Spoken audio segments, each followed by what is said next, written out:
Battle for the Academy, Part 2, A Halo Waypoint Chronicle. Historian's note. Halo Battle for the Academy Part 2 takes place on March 3rd, 2560, less than 3 months before the Master Chief is awakened at Zeta Halo. March 3rd, 2560. Zycius Mountains, Nysa, 1532 hours. Some battles do not begin with the stroke of a hammer or the firing of a bullet, but with parley.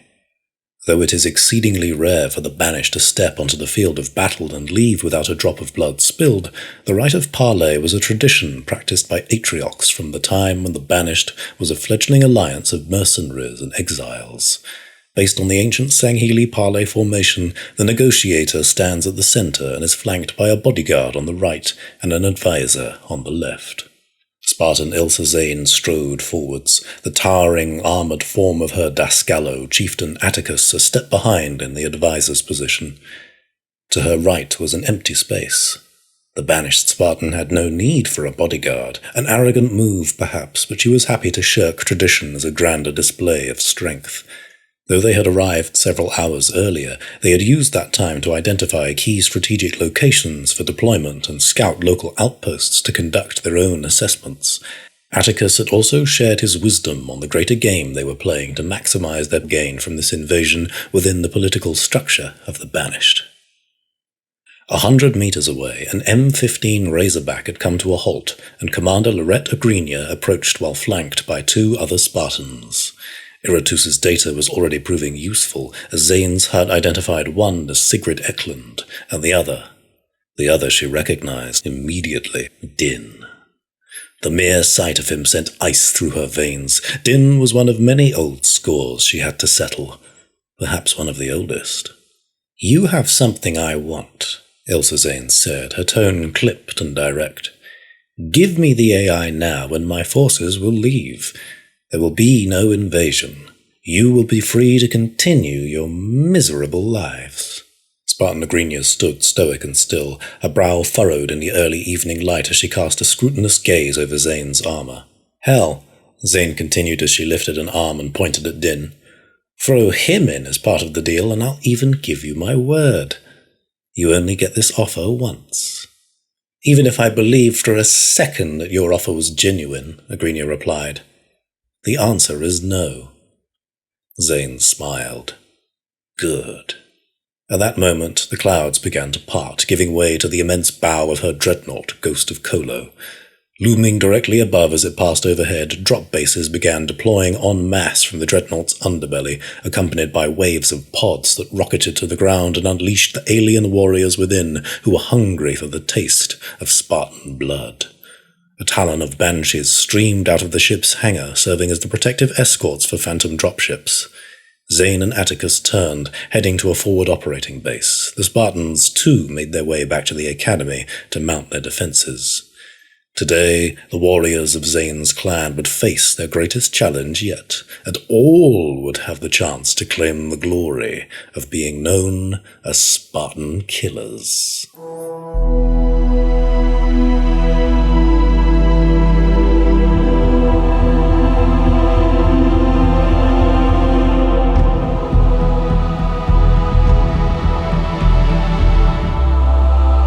Avery J. Johnson Academy, main campus, 1849 hours.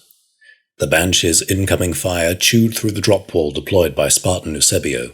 Flecks of cast-off plasma diffused and redirected by the equipment's roiling magnetic field found purchase on Eusebio's shoulder and chest plate, sizzling the outer boundary of his Mjolnir's energy shielding. The orange armor plating wouldn't last long against direct hits if he wasn't careful, prompting him to tuck into a rapid roll for cover behind a reinforced concrete barrier. The Banished drop pods streaming in from the dreadnought like a meteor shower were a twisted picture of what he imagined his enemies had once seen during the Covenant War. Eusebio had been an orbital drop shock trooper before recruitment into the Spartan 4 program. It used to be him and his squad dropping in behind enemy lines to turn the tide of battle. Now he wondered if this battle might be over within just a few short hours of it getting underway. "Eusebio!" His attention snapped in the voice's direction. "Eyes on me!" He caught the electroplated blue of Commander Agrinia's visor as she ran through a series of hand gestures the Spartans had seen countless times during their training drills. Responding to the unspoken instructions, Eusebio spun and turned to peek out from cover before leveling his VK-78 in the direction of the oncoming Banished front line.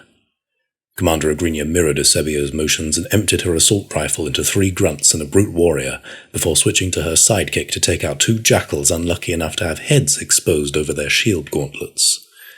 Fall back and regroup at this waypoint. Agrinia dropped a local nav marker to ping a location several meters away. Spartan Eklund, do you copy? I copy, Commander. Eklund's voice rang through Agrinia's comms. I've fallen back to the relay junction, but I'll be out of ammo before they run out of arseholes. Agrinia swore quietly to herself. Din, grab O'Brien and Sinclair. Get to Eklund and provide whatever help you can. Eusebio, Denning and I will take the bay door. Understood. We're on it, Din responded. Agrinia tried not to dwell on the grimness of what was now unfolding. They'd certainly run enough simulation work to prepare for the eventuality of such an attack, but those scenarios always ended the same way, lessons learned and lives intact.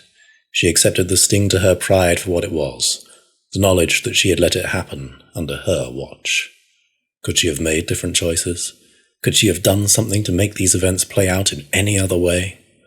For now, there was only one question that mattered, only one question she ultimately knew she'd get answered.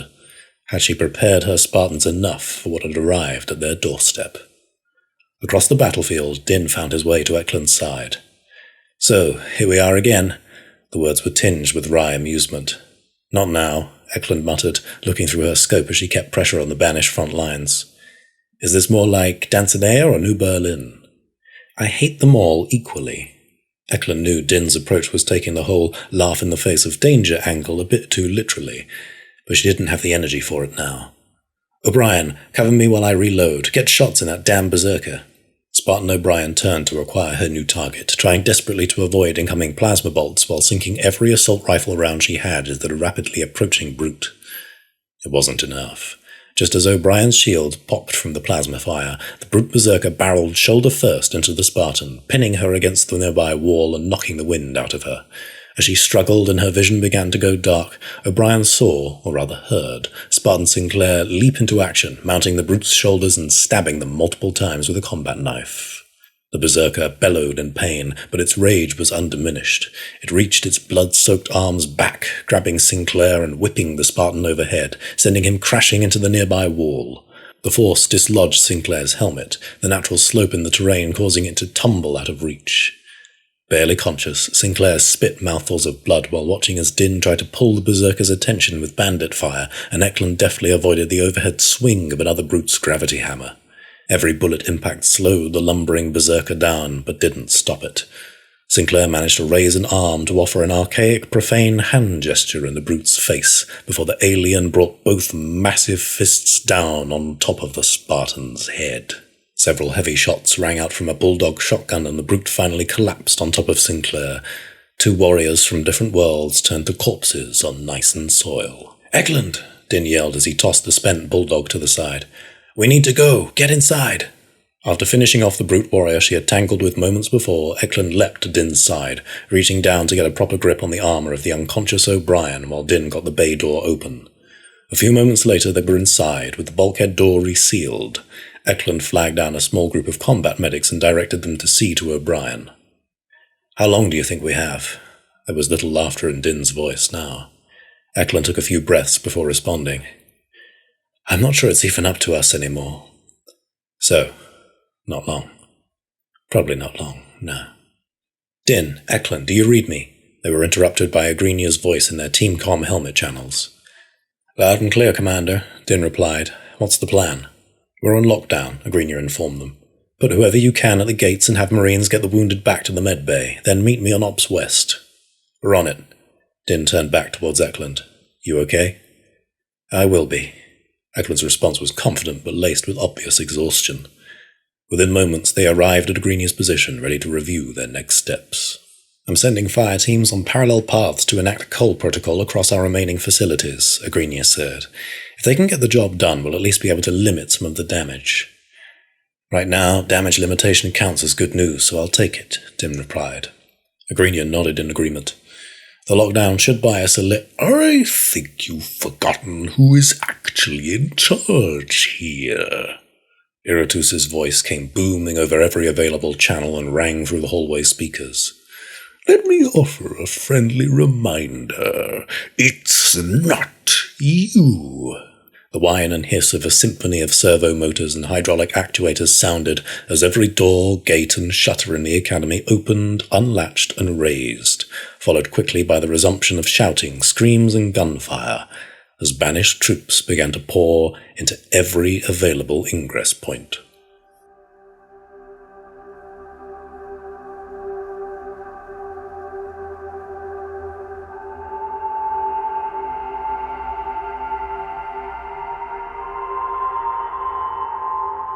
March 4th, 2560.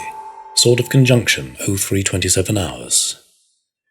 "Shipmistress, we are exiting slipspace now." Shipmistress Vedu Atar rose from her command chair and looked out of the bridge's viewport as the pitch-black emptiness of slipspace gave way to a field of stars, vibrant nebulae clouds, and the human world designated Nysa. The bridge crew immediately set to work, Sanghelian humans operating consoles as they began processing incoming streams of data from the ship's sensors. At the center of the room, a large holographic representation of Nysa was projected. "Confirming scout eyes have been launched and are approaching the target area," Ensign Sethu reported.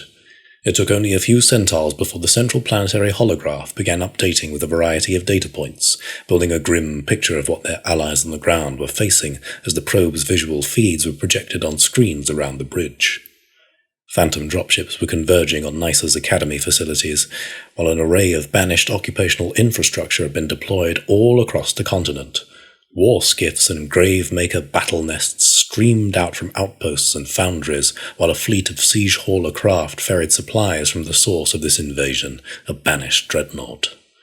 Shipmistress Atar had greatly desired the opportunity to take the fight to the Banished with Sword of Conjunction and put her crew to the test, but engaging such a behemoth with an Auser-pattern frigate, less than even 1/3 the size of the dreadnought, would be suicidal. They had neither the firepower nor tonnage, and it wasn't their mission to engage the enemy. The Auser's prime advantage was speed.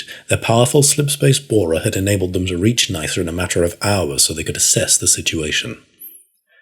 "Ma'am, I have the UNSC Fearful Symmetry on the line," said Lieutenant Mercer. "Put them through," the shipmistress confirmed. Mercer tapped a command and a hollow emitter flashed to life, forming the image of a human male standing at attention. He had a shaved head and strange markings on the left side of his face, a fist clutching 3 primitive arrows.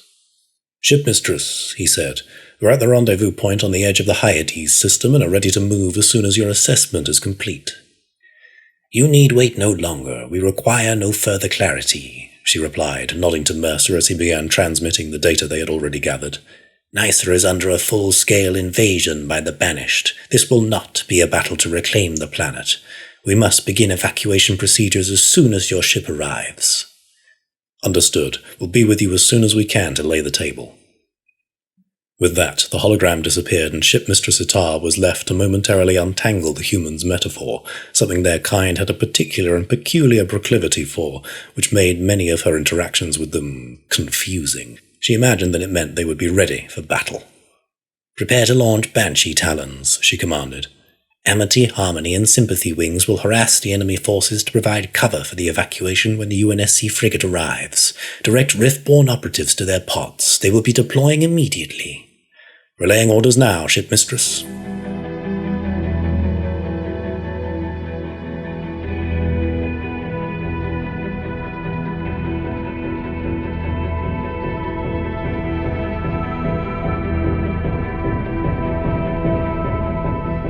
Sword of Conjunction, Deployment Bay, 0337 hours. Ovitar and Spartan Adrian Vesco had just finished gearing up with their 4 fellow Riftborne operatives, Babbage and Toizari, along with Prentice and Ookol, when the order to drop arrived from one of the bridge officers. Vesco stowed a pulse carbine into the weapon rack of his pod while Tar fixed an M739 light machine gun to his own. "Spartan Vesco," Ovitar called.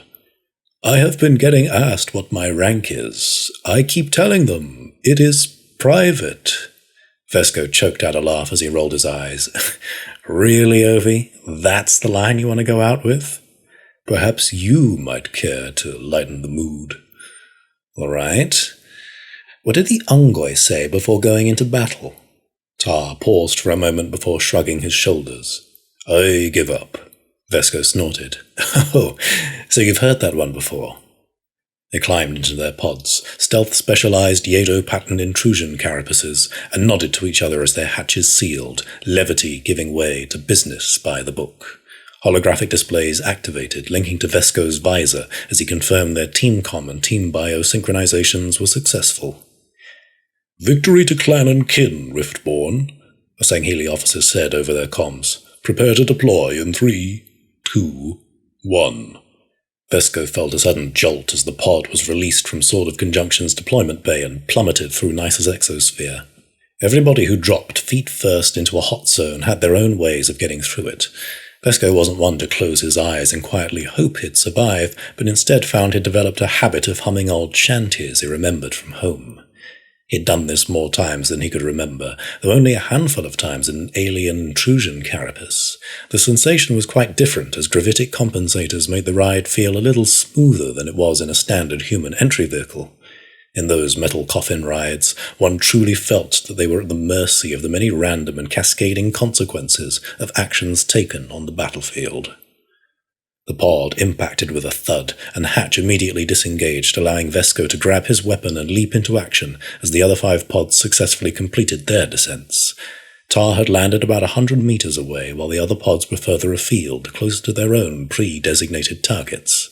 One of their scout eyes passed overhead, no doubt relaying visual confirmation to Sword of Conjunction that they had made it to Nice's surface. Our primary objective is to locate the Academy's commander, Spartan Babbage said over Teamcom as the 3 pairs moved out.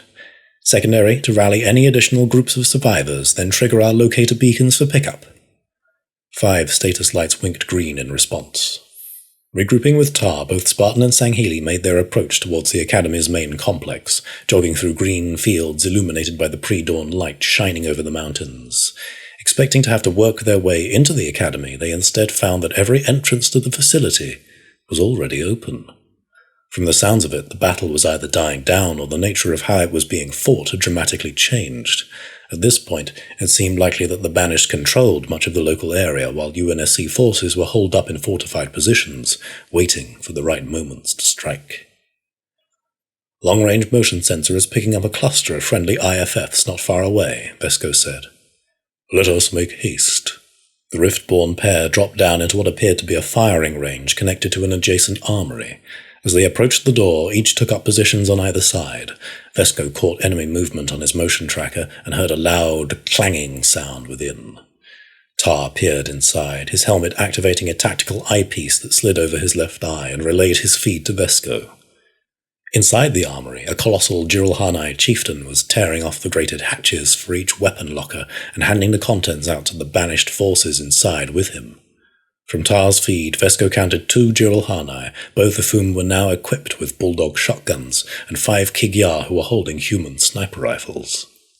Vesco's Sangheli partner slipped back into cover behind the door and checked his M739 saw, then nodded to Vesco. It was the same silent, we can take them nod they had exchanged 1,000 times. Moving swift and silent as a shadow, Spartan Vesco leapt through the entrance to the armory and primed 2 fragmentation grenades, tossing them at the Banished forces. The chieftain was faster and more aware than Vesco had anticipated, lifting his gravity hammer and smashing it down on the ground, the gravitic pulse sending a shockwave that scattered his own forces along with the grenades. Upon detonation, 2 of the Kigyar that had been thrown aside were engulfed in a fiery explosion, and one of the Jirulhanai held a hand to his eyes, dazed from the concussive blast. That was Ovitar's cue to break from cover and unleash hell with his machine gun, sending controlled volleys of 7.62mm armor-piercing rounds into the stragglers. Dark purple blood sprayed out of 3 Kigyar as their lithe bodies were torn apart under fire, staining the concrete ground. Just as one of the Jirulhanai warriors regained his senses and lowered his arm, Vesco switched to his sidekick and plugged 5 rounds into the brute's head. 2 targets left, Vesco reported. The chieftain appeared to have taken cover, and the second brute...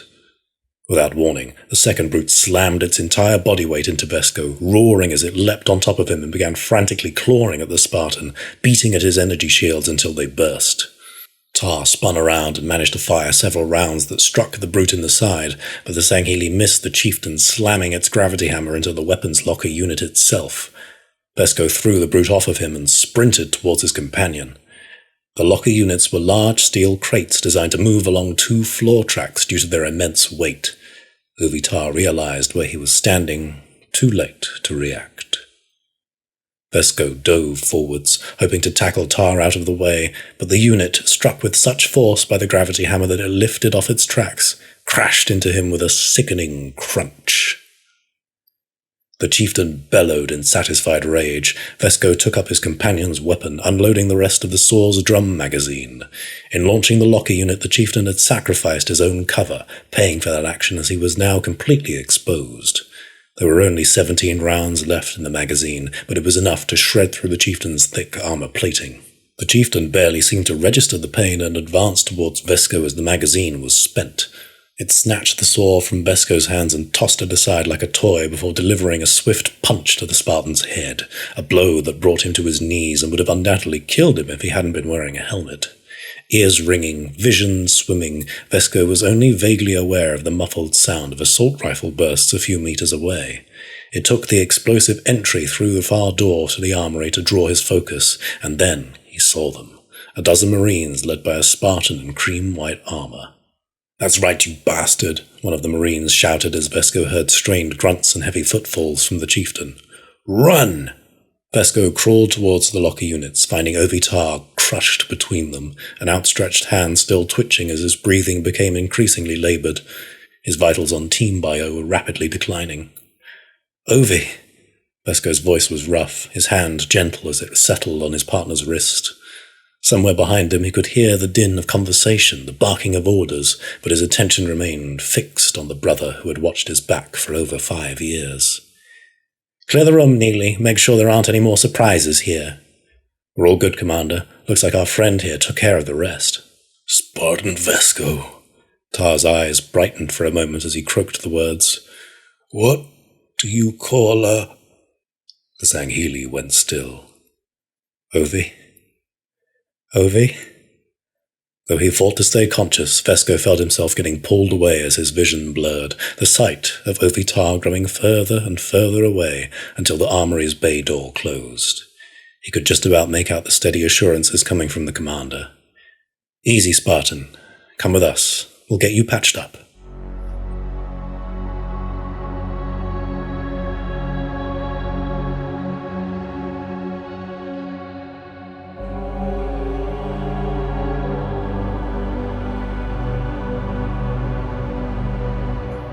AI Lab, 0429 hours. Commander Agrinia gently set the Spartan down by the AI Lab's door and waved for a corpsman to tend to him. She didn't recognize him, but the questions would have to wait until he was conscious. The rest of the Marines, led by Corporal Neely, took up positions outside the AI Lab, setting up barricades down 2 short flights of stairs facing a bulkhead door that led out to the training grounds. "Commander," Chief Engineer Hannah Roberts called, "we're receiving a transmission from another local facility." Commander Agrinia approached. "Let's hear it." "Protocol initiated. I say again, Cole protocol initiated. Spartan reinforcements arrived to help clear the deck and finalize the data purge process." "Sounds like Rook really gave them hell out there," Din said. "But what good does the Cole protocol do us now?" "Iratus has plundered our archives for data on highly classified information," Roberts explained. "The Cole protocol initiates a deletion subroutine that terminates that data, along with any local carriers that have downloaded it." "Including Iratus himself?" Din asked. "It's part of the Ruiner failsafe upgrade devised to address the risk posed by rogue AIs. If Iratus remains in those systems, he's putting himself at significant risk." Eklund considered for a moment before asking, "That means he's going to need to find some kind of shelter, right? A central server where he has control so he can hang on to what he's scavenged." "Which will bring him right back here," Roberts nodded. "The one place he's safe, ironically enough, is with us." "Can we download him onto a data chip?" Eklund tilted her head towards Din. "You're not thinking of putting him in your head again, are you?" "Actually," Din growled, "I'm thinking of crushing the little bastard in my fist." As if on cue, the central holotable's glow turned red as Iratus's form appeared. I'm afraid it won't be that simple. Right on time, Roberts said. Hello again, Iritus. I congratulate you on a well-coordinated stalemate, Chief Engineer Roberts. I am stuck here with you, but... Oh, it's just a matter of time before the Banished come knocking on your door. Muzzle him, would you? Agrinia asked, to which Roberts obliged by raising a containment shield around the holotable's display. He's right. We've got this place locked down, but not for long, and when the Banished get in here, we've got nowhere left to fall back to. Agrinia's attention was diverted by a groan near the door. The injured Spartan she and the Marines had rescued was getting to his feet. Actually, that's not quite true, Commander, he strained to say. I don't think I recognize you, Spartan. He swayed on the spot for a moment before regaining his balance and composure. Vesco. Spartan Adrian Vesco. Anvil Station. Anvil? Din turned to face him. You got our message? Vesco walked forwards a few paces and Agrinia moved to his side, placing a hand on his back to keep him supported. Affirmative, but we had to scramble for naval assets. We arrived first with sort of conjunction to assess the situation before signalling the UNSC Fearful Symmetry to jump in and assist with the evacuation. Me and 5 other Riftborne operatives were sent in first to find you. My partner, Ovi. Vesco trailed off. Agrinia surmised that the Sangheli they'd found crushed in the armory must have been with him. Your mission? Vesco regained his focus and addressed Agrinia directly. Our mission is to live to fight another day, Commander. Agrinia's expression hardened. We fight to win. And to do that, I'm afraid we have to lose today. Vesco retrieved a small device from the storage unit inside his Mjolnir armor's thigh plating. What's that? Agrinia asked. Locator beacon. This'll ping the symmetry with our location and they'll direct a pelican to pick us up. You have a landing pad outside? We do, so I suggest you all get to it now, Agrinia said. I'll hold the fort here. If Nysa is going down, it's my duty, as commander, to go with it. Chief Engineer Roberts sighed, shaking her head. No, you're not. There's nothing left for bullets to do here. We've lost. The only thing left is to try to remove as much information from Iritus as possible. That's my job. Hannah, you can't. Actually, I can. She stood up straighter, even as she was dwarfed by the average height of the Spartans in the room. Sorry, Commander, but I'm pulling rank. As head of cybersecurity dealing with a threat to humanity from a hostile artificial intelligence, my authority takes precedent in this situation. We've got your back, Spartans, Corporal Neely said from the adjacent room. Anybody who wants to leave can do so. Those of us who stay will buy you the time you need. The Marines remained at their posts, resolute. That settles that. I'm receiving a confirmation signal, Vesco said. Symmetry is locked onto our beacon. We need to get moving. Agrinia stood still for a moment, a storm of conflicting thoughts thundering through her head. She met the chief engineer's gaze, nodded, and finally said, I'm sorry. Roberts gestured for them to get going. It's my honor, Commander. Our honor. She gave a wry smile. Now get the hell out of here before I change my mind.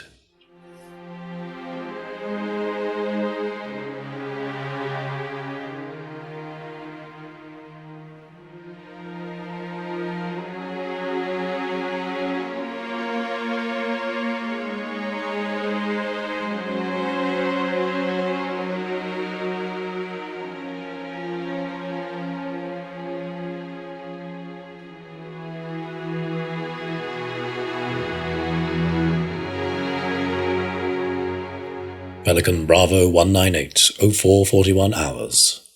As the Pelican descended towards the landing pad outside the Academy's primary complex, June A266 saw buildings aflame, from which plumes of blackened smoke appeared as signal flares of devastation. A few kilometers away, the lone, banished dreadnought loomed over the mountains. Captain, you have that distraction we ordered? June asked. We're ready on your mark. Fire at will. From the dreadnought's starboard side, a shadow passed through the clouds at incredible speed. The Mulsanne-class frigate Fearful Symmetry was gunning for the banished ship like a bullet as it unleashed its primary weapon, a Bright Lance reflex laser. This directed energy beam took the place of the more traditional magnetic accelerator cannon, but was no less effective in the right scenarios. June watched as a streak of white-blue energy erupted from between the frigate's two booms, directly impacting the dreadnought's starboard bow, temporarily overloading many of the ship's systems. Symmetry then fired its rear thrusters as it passed over its target and disappeared into Nisa's upper atmosphere. "We're clear. Initiate landing," June ordered the pilot. He headed into the Pelican's troop bay where Rosenda A344, fully clad in her Mjolnir armor, finished inspecting a Hydra missile launcher. She grabbed a sniper rifle from the weapons rack and held it out to June. It was with only a barely perceptible moment of hesitation that he accepted the rifle. He'd been off the field for years. After the fall of Reach and the end of the Covenant War, he had chosen to serve as a recruiter for the next generation of humanity's heroes. Though he still kept his skills sharp, he had fully believed it when Musa said to him in jest that he might be one of only a handful of Spartan old-timers that would end their career through retirement. The galaxy, it seemed, had other plans and called upon him to serve once more. In truth, that was why he had sought out Rosenda. As a former member of Noble Team herself prior to being transferred to Special Covert Operations at the end of 2551, he needed somebody who could trust beyond any doubt to keep him at his best. He could count on one hand the number of other surviving Alpha Company members. "Touchdown, Spartans," the pilot called from the cockpit as the troop bay door opened. June and Rosenda filed out of the Pelican and onto the tarmac of the Avery J. Johnson Academy's landing pad.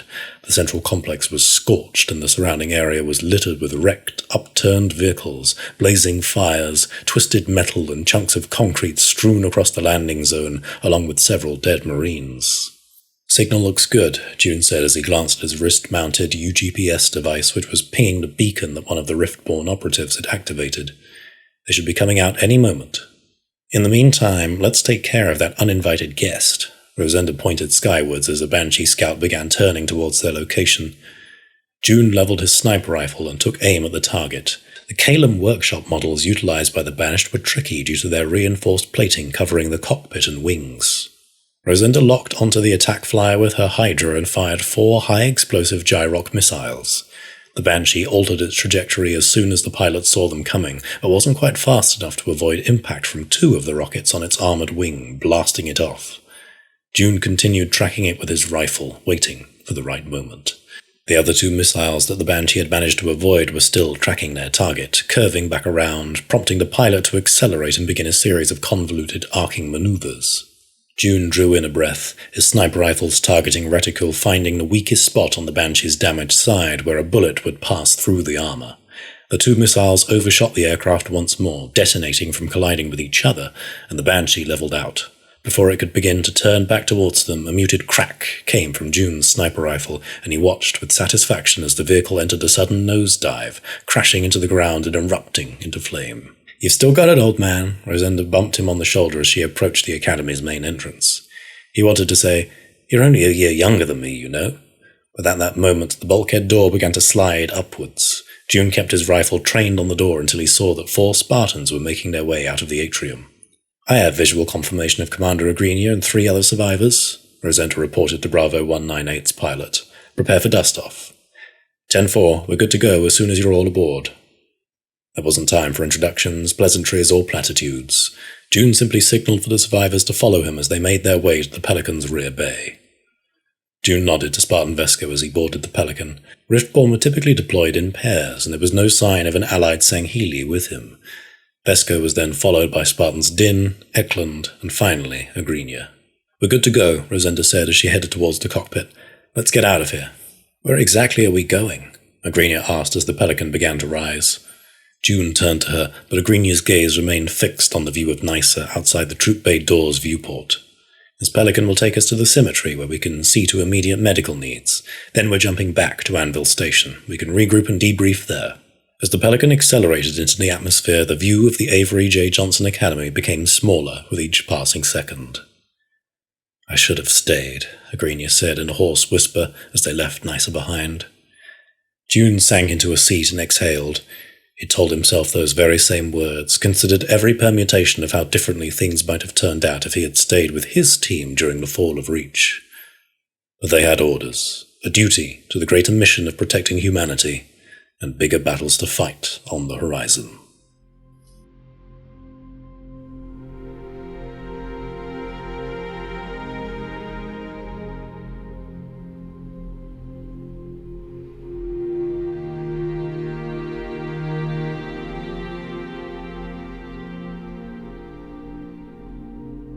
Training Grounds Locker Room, 04:48 hours. Corporal Agnes Neely, Private Patton, and a dozen other Marines had taken up defensive positions in the room outside the AI lab. 2 short flights of stairs led down to a dozen Spartan equipment lockers beside the bulkhead door to the training grounds. It was tight quarters, but there was nowhere left to fall back to.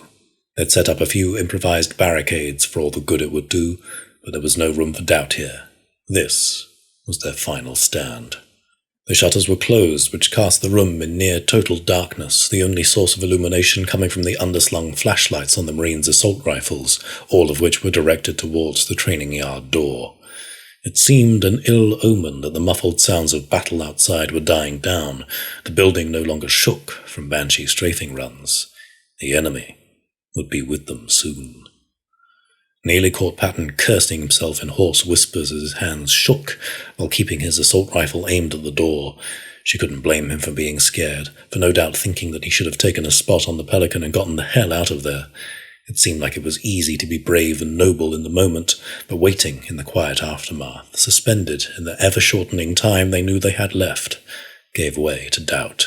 Before she could offer so much as a reassuring hand on Patton's shoulder, something slammed against the bulkhead door with immense force, jolting the Marines to attention. Again and again, the door was pounded upon, causing the ally to warp and bend inwards. It strained, creaked, and groaned with every thunderous impact, until one final effort on the other side broke through. A shaft of light from the rising sun burst through the gap in the door, and a tall, armoured figure stepped into the centre, casting a long shadow over the Marines. Before Neely, Patton, or any of the others could react, the figure had entered the room and readied its weapon. The first impact came before a shot had even been fired as the figure's mutilator slammed against the barricade, the gravitic impact sending it, along with the 3 Marines behind it, into the far wall. Metal struck flesh, bones snapped and broke, and the room then became momentarily lit by the muzzle flashes of their assault rifles responding to this intruder. The mutilator fired with a sonorous blast, ejecting over a dozen superheated spike pellets which buried themselves in Patton's left side, shredding through armour, cloth, and flesh. He didn't make a sound as he swayed on the spot for a moment before toppling from the stairs, blood pooling around him on the grated floor. Neely could see the intruder more clearly now as it made its way up the first flight of stairs, launching 2 other Marines with a concussive blast from the mutilator's barrel-mounted gravity hammer. It looked like a Spartan, but the design of its Mjolnir was unmistakably based on Jiralhanae power armor. Through the gap in the door, Neely spotted several other Jiralhanae entering the room, a momentary distraction that took her eyes off the banished Spartan. The cost of that lapse was high. Neely suddenly felt a strong hand clamp down on her shoulder with a vice-tight grip, and a second later found the mutilator's firing chamber pressed directly over her heart.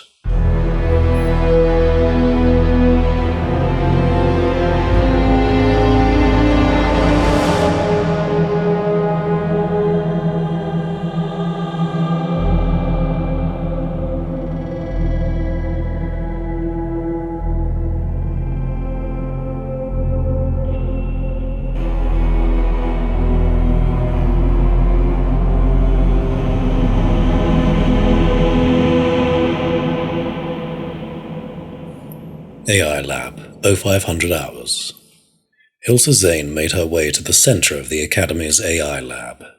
Leaving overturned barricades and slumped bodies in her wake, the banished Spartan dispassionately surveyed the results of the battle before turning to the matter at hand. "Bring her here, Pridus." A Jiralhanae captain snarled and pushed the Academy staff member towards the center of the room. "And who do we have here?" Zane asked. "It seems like you already know." Chief Engineer Hannah Roberts' voice was shaky but direct. "Yes, Miss Roberts, I do my homework." Zane gestured to the console that contained Iratus. "Now be a dear and unshackle the construct." Sensing the engineer's resistance, Zane clarified, "Do not mistake this conversation for negotiation. Waste my time, and we'll both be disappointed with what happens next." "Why are you doing this?" "We'll have our reasons, Miss Roberts. I was an orphan. I lost someone special. I chipped a tooth. I woke up on the wrong side of the fucking dreadnought. Take your pick. Look, I understand why you might hate the Spartans, but it's not Spare me the empathy engineering, Zane interrupted. The construct. Now, the risks don't worry you? Roberts pressed. This didn't exactly go well for the last person to put this thing inside his head. Oh, don't you worry about me. I'm sure our friend here will find my accommodations far more inviting. Ilsa Zane had a history carved from hardship and long odds. This was no different, and her patience had reached its end.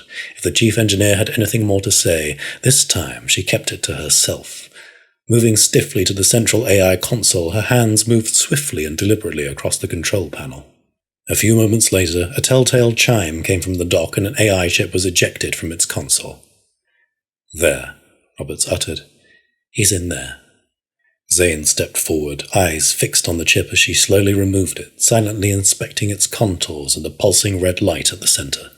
I hope you two are happy together. Roberts's reply suddenly seemed more confident, more defiant. Zane paid it no more than a passing consideration. You've got guts, Miss Roberts, I'll give you that. Turning from both the chief engineer and the console, Zane gestured to Pridus as she departed back through the locker room. They're on the floor, but still, I respect it. The banished Spartan did not bother to watch what happened next. She knew Pridus moved with his usual efficiency to do as she ordered, the wet sound of blood and viscera hitting the lab floor, the last moments of Chief Engineer Hannah Roberts, barely registered as she examined the AI chip a final time before inserting it into her helmet's port. The response was immediate. The edges of her vision grew red as an ice-cold sensation coursed through her nervous system and a new presence settled in her mind. Good morning, Iratus. Make yourself at home.